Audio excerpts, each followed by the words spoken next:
నంద్యాల పట్టణంలోని 1వ పట్టణ పరిధిలో బంగారంగళ్ళ వీధి మరియు బైరమల్ వీధి నందు వచ్చే నెలలో జరిగే ఎలక్షన్ ఫలితాల విడుదల సందర్భంగా ఎలాంటి అవాంఛనీయ సంఘటనలు జరగకుండా ముందస్తు చర్యల్లో భాగంగా ఈరోజు ఈ కవాతు నిర్వహించడం జరిగిందని నంద్యాల 1వ పట్టణ సిఐ బివి చలపతి తెలియజేయడం జరిగింది.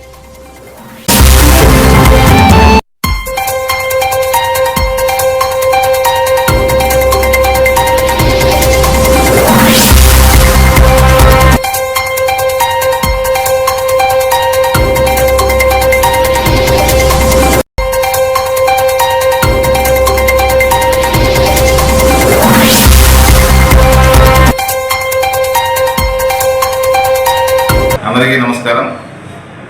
ఈరోజు ఎస్పీ గారి ఆదేశాల మేరకు ఎలక్షన్ కమిషన్ ఆదేశాల మేరకు నంద్యాల 1 టౌన్ లిమిట్స్లో గౌరవ డిఎస్పీ గారు, అదేవిధంగా తాలూకా సిఐ గారు, అదేవిధంగా మేము అంతా కలిసి ఫ్లాగ్ మార్చ్ నిర్వహించడం జరిగింది. ఈ ఫ్లాగ్ మార్చ్ కావచ్చు, నాకాబందీ కావచ్చు, ఇవన్నీ కూడా ప్రజలకు పోలీసు వాళ్ళు అందంగా ఉన్నారు. ఈ ఎలక్షన్స్లో ఎలాంటి అవాంఛనీయ సంఘటనలు, అదేవిధంగా హింస జరగకుండా దానికోసం అంతా కూడా చేయడం జరుగుతుంది.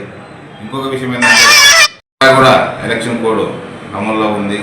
అది ఎలక్షన్ కౌంటింగ్ అయిపోయిన తర్వాత కూడా అమలు పరుచుకొని ఉంటుంది. అదేవిధంగా 144 సెక్షన్ 30 పోలీస్ యాక్ట్ కూడా అమల్లో ఉంది ఆంధ్రప్రదేశ్లో, అదేవిధంగా నంద్యాల పట్టణంలో మరియు మొత్తం అంతా జిల్లా కూడా. కాబట్టి ఎవరూ కూడా 4 అంతకంత ఎక్కువ మంది వ్యక్తులు భూమి కూడా రాదు. అదేవిధంగా ఎలాంటి గొడవలు వాటికి దిగరాదు. ఇంకో విషయం ముఖ్యంగా ఎలక్షన్ కౌంటింగ్ రోజున ఎవరికి కూడా కేవలం అభ్యర్థులు, అదేవిధంగా ఏజెంట్లకు మాత్రమే కౌంటింగ్ సెంటర్లోకి ఎలా ఉంది. మిగిలినటువంటి ప్రజలు కావచ్చు, రాజకీయ నాయకులు కావచ్చు, దయచేసి ఎవరు వారి వారి ఇళ్లలోనే లేదా వారి వారి యొక్క ఊళ్ళోనే ఉంటూ పోలీసు వారికి ప్లస్ ఎలక్షన్ కమిషన్ సహకరించి ఎలక్షన్ కౌంటింగ్ సజావుగా జరిగేవిధంగా చేయాలి. లేదని ఎవరన్నా కానీ చెప్పినటువంటి నిబంధనలు కానీ పాటించకపోతే వారి మీద కఠినమైన శిక్షలు కేసులు రిజిస్టర్ చేసి రిమైండ్ రద్దు జరుగుతారు.